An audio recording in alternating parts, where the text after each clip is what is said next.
महापुरुष कहते हैं हम आप भी थोड़ा सा विचार करें, थोड़ा सा इस पर चिंतन करें। हम लोगों के सामने में भी अगर कोई सुख के रूप में आ रहा है या दुख के रूप में आ रहा है, यह हमारे ही कर्मों का फल है। इसीलिए सोच समझ करके कर्म करना चाहिए। ऐसे तो लोग दुख कोई नहीं पाना चाहते हैं, सब कोई सुख चाहते हैं, कोई दुख पसंद नहीं करते हैं, सब कोई सुख पसंद करते हैं। महर्षि शाही स्वामी जी महाराज कहते थे, करनी देखो मरने के समय। किसी का अगर करनी देखना है कि जीवन भर ये कौन कैसा कर्म किया है, अच्छा किया है या बुरा किया है, तो मरने के समय पता लग जाएगा। मरने के समय में अगर शांत स्थिर होकर के, मन शांत है, मन स्थिर है, एकदम ध्यान करते हुए, जब ध्यान करते हुए अगर कोई शरीर छोड़ते हैं तो समझ जाइए कि उनके अच्छे कर्मों का फल है।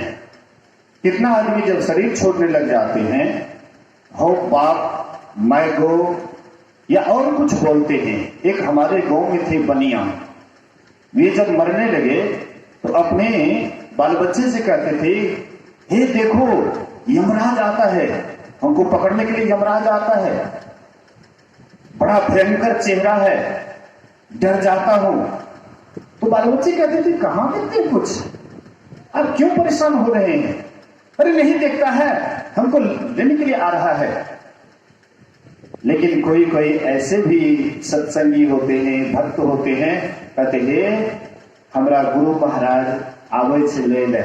मेरी माता जी एक दो रोज शरीर छोड़ने से पहले कहती थी कि हमारा गुरु महाराज आवे से ले ले, अब हमारा जाए पड़ते है जुठे नहीं अपने नहीं जाने नहीं, अब हमारा गुरु महाराज आवे से ले ले, आप नहीं रहे। उससे पहले कहते थे कि हम रहेंगे।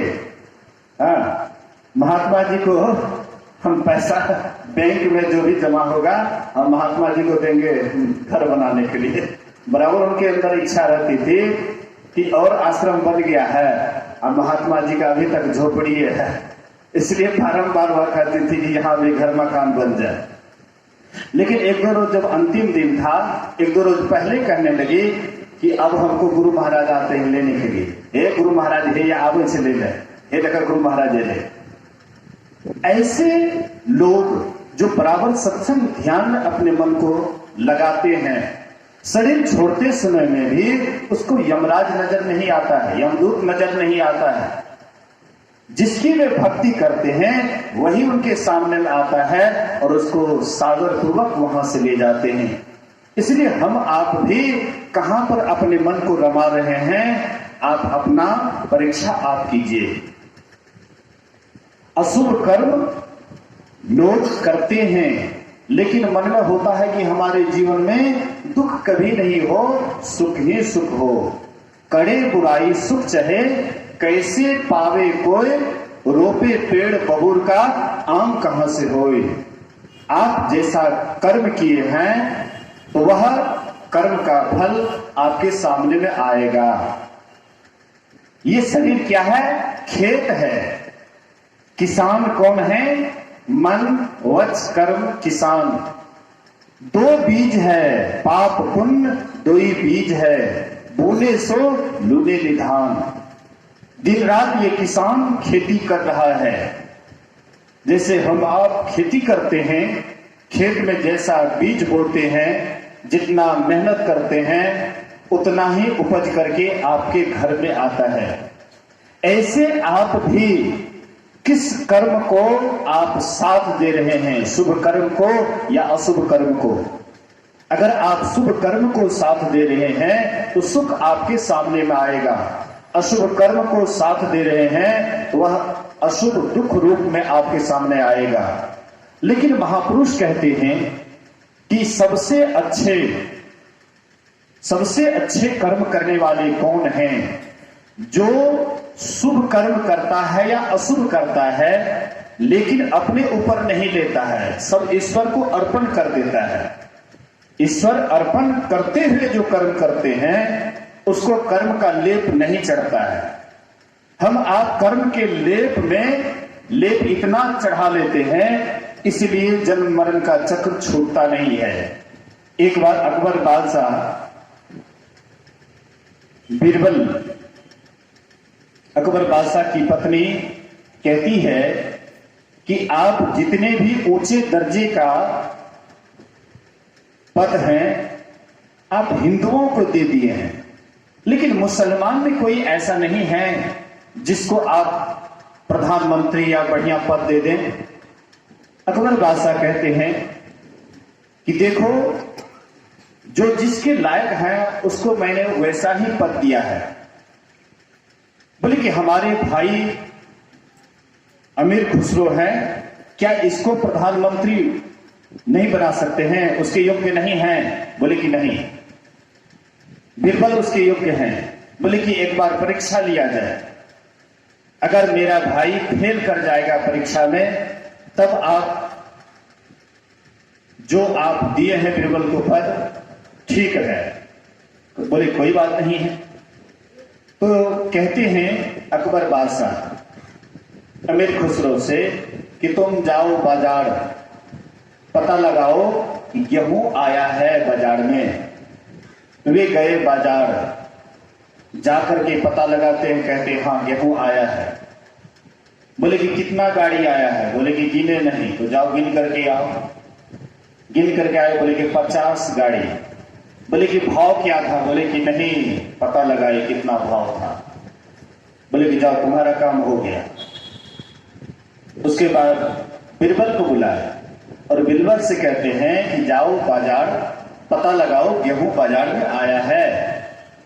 बीरबल गए बाजार और जा करके देखते हैं 50 गाड़ी गेहूं आया है और भाव तेज है, इसलिए 50 गाड़ी का बात कर लिए और अधिक मुनाफा करके वह गेहूं को दूसरी जगह बेच दिए। 5000 का मुनाफा हुआ और वह ला करके शाही खजाने में रख दिए और तब आए अकबर बादशाह के पास। अकबर बादशाह कहते हैं क्या गेहूं का पता लगा लिया? बोले कि गेहूं का पता भी लगा लिए, भाव तेज था, बात कर लिए दूसरे महाजन से, सब गेहूं बेच दिए, 5000 का मुनाफा हुआ और शाही खजाने में रख करके मैं अभी आ रहा हूं। बोले कि देखो तुम्हारे भाई इस योग्य हैं या बीरबल? बोले कि एक परीक्षा में मेरा भाई फेल कर गया, एक बार और मौका दिया जाए। बोले कि कोई बात नहीं, दूसरा मौका देते हैं। कहते हैं कि जाओ बाजार और बिना पैसा का बर्तन में घी लगा करके लाना है। पैसा नहीं लगना चाहिए, हाँ, दुकानदार से घी लगा करके लाना है। गए बाजार, एक सेठ जी से कहते हैं सेठ जी बिना पैसा का इसमें थोड़ा सा घी का लेप लगा दीजिए। बोले बुढ़वा कहीं का इतना कीमती घी है तुमको लेप, जाओ जाओ यहां से। मतलब कहीं पर भी फ्री का लेप नहीं लगाए।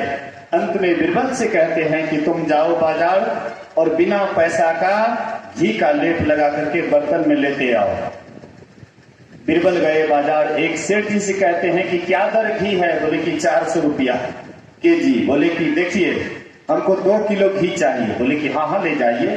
बोले कि देखिए एक बात है, मैं घी को नहीं पहचानता हूं, लेकिन मेरी पत्नी परखने में बहुत माहिर है।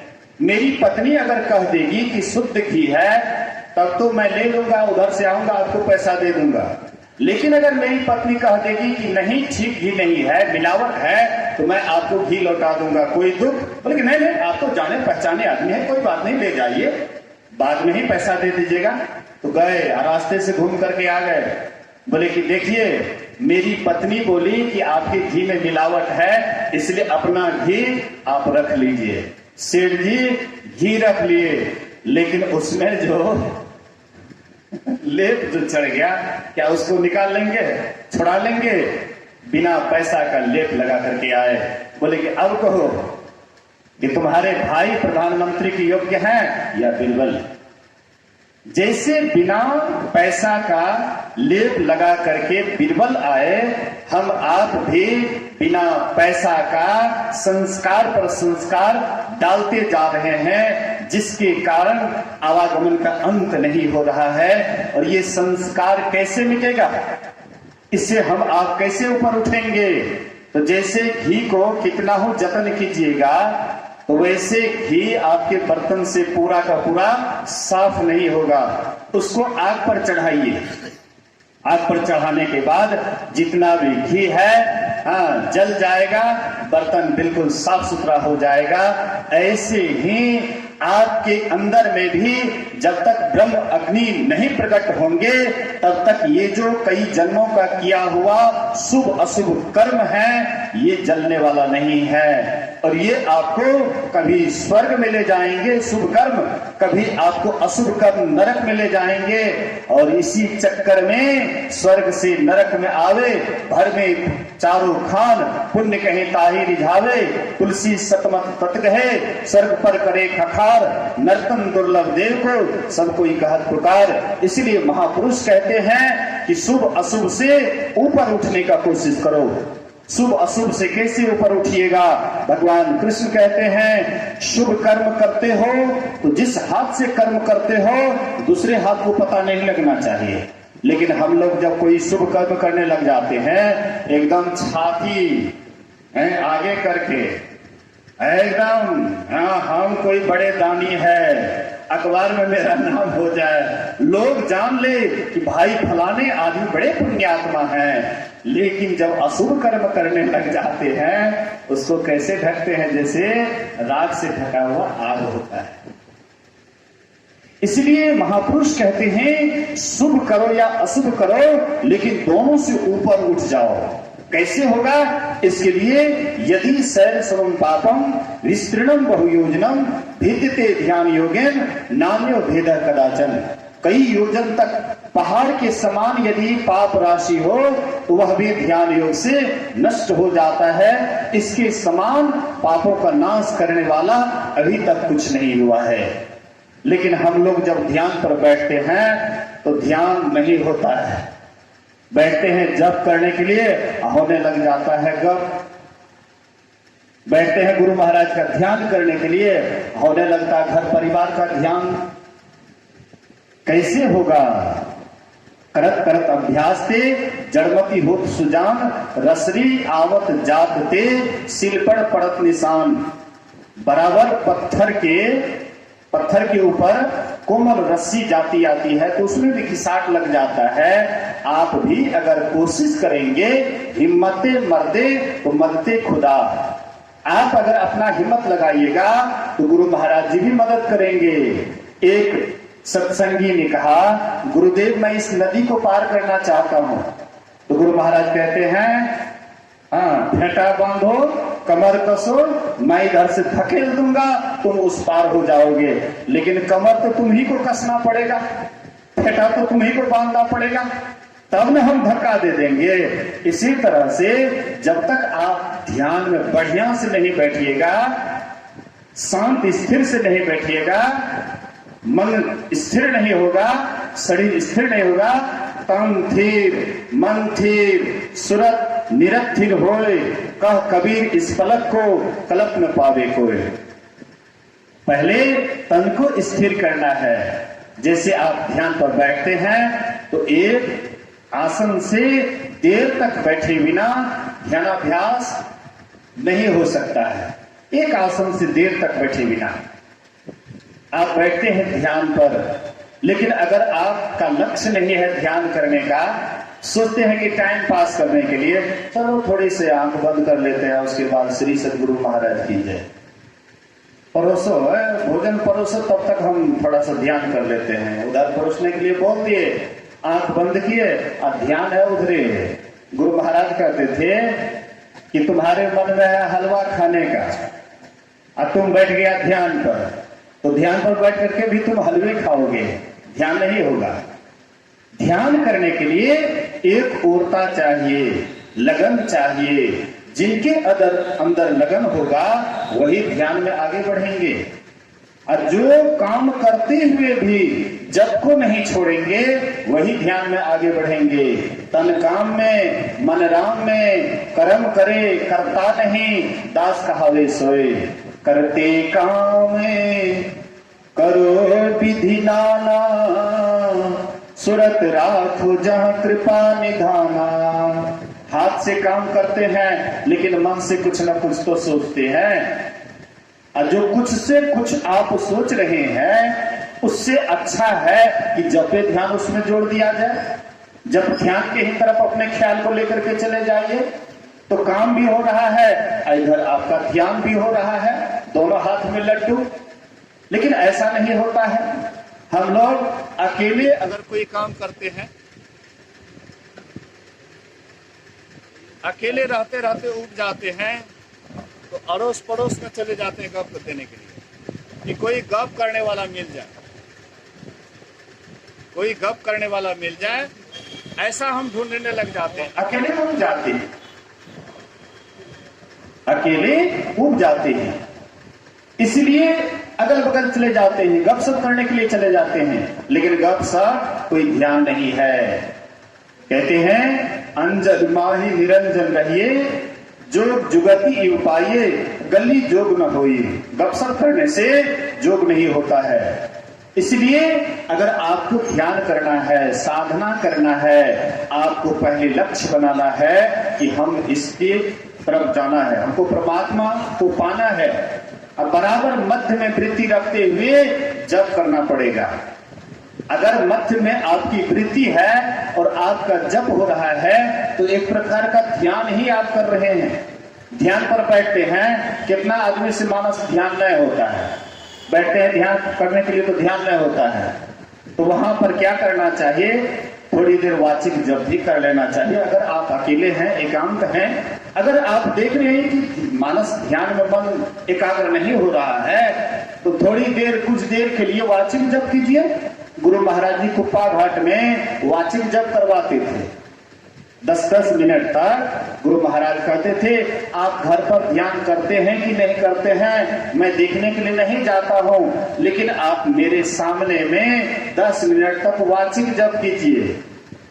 तो कुछ देर वाचिक जप करवाते थे। उसके बाद गुरु महाराज कहते थे अब जोर जोर से नहीं बोलना है, केवल ओठ हिलेगा और आपका ही काम सुनेगा। मतलब उपांशु जप गुरु महाराज करवाते थे। और उसके बाद कहते थे कि अब ओठ भी नहीं हिलेगा, मुंह भी कुछ नहीं बोलेगा, अब मन ही मन जप कीजिए। गुरु महाराज जी मतलब अपने सानिध्य में सत्संगियों को ध्यान करवाने के लिए सिखाते थे कि ऐसे ध्यान करना चाहिए। हम आपको भी इसी तरह से करना चाहिए। पूज्य स्वामी जगदानंद बाबा लोगों को ध्यान करने के लिए सिखाते हैं, लेकिन कौन ध्यान करने के लिए सीखना चाहते हैं? सब बाहरी आडंबर को पसंद करते हैं। जहां पर भीड़ भाड़ होता है उसी को हम आप कहते हैं कि सत्संग है। और जहां पर एकांत में बैठ करके कोई ध्यान करते हैं, उनके साथ बैठ करके हम ध्यान करना नहीं चाहते हैं। अभी आप लोग इतना बैठे हुए ना संख्या में, अगर मैं कह दूं कि आधा घंटा के लिए ध्यान पर बैठ जाइए तो सब आदमी उठ करके यहां से चल दीजिएगा, आंख बंद डब्बा गायब। जैसे आंख बंद करेंगे धीरे धीरे सब उठ करके चले जाइएगा। लेकिन प्रवचन अगर चालू है तब आप एकदम बढ़िया से सुन रहे हैं। संत महापुरुष कहते हैं एक रही एकांत एको मन बसिया, आशा माही निराशा, अगम अगोचरो देख दिखाए, नानक ताका दासु। जो एकांत में अपने मन को लगाने के लिए जान गया वही एक दिन परमात्मा का दर्शन करेंगे। और जो एकांत में अपने मन को लगाने के लिए नहीं जानते हैं तो वह उसका जीवन भीड़ भाड़ में ही, भीड़ का नाम है, भेड़ का नाम है। भेड़ों को देखा है, भेड़ जैसे एक भेड़ जिधर से जाता है तो सब भेड़ उधर से जाता है। भेड़ का नाम ही भेड़ है। यही भेड़िया धसान वाली भक्ति हम आप कर रहे हैं। इसलिए एकांत में बैठिए, शांत होकर के बैठिए, तब अपने मन को टटोलिए। कितना देर तक एकाग्र मन से जप हो रहा है, कितना देर तक मानस ध्यान हो रहा है, और कितना देर तक दोनों दृष्टि की धार को टिका पा रहे हैं। गुरु महाराज कहते हैं तजो पिंड चढ़ जाओ ब्रह्मांड ही वीर हो, पेलो सुषमन दृष्टि शिष्ट जो तीर हो, बिंदु नाद अगवाई तुम्हें ले जाएंगे, अरे हारे में ही ज्योति सहनाद की सैर तुम्हें दिखाएंगे। ज्योति सहनाद की सैर झकाझक झांकिए, तिलडिग जुगनू ज्योति टकाटक ताकिए, होत बिज्जू उजियार नजर थिर ना रहे, अरे हारे में ही सूरत कांपती रहे, ज्योति दृढ़ क्यों बहे। दृष्टि और अभ्यास अति करत ही करत, कपनी सहजे छुटे प्रौढ़ होवे सूरत, तिल दरवाजा टूटे नजर के जोर से, अरे हारे में ही लगे टकटकी खूब जोर पर जोर से। इस तरह से कीजिएगा, आपका इहलोक और परलोक दोनों जीवन सवरेगा। आइए हम लोग गायिका जी सुगंधा जी हैं, उनसे हम लोग पदावली से भजन सुनते हैं, उसके बाद आरती की ओर चलेंगे। बोलिए प्रेम से श्री सद्गुरु महाराज की जय।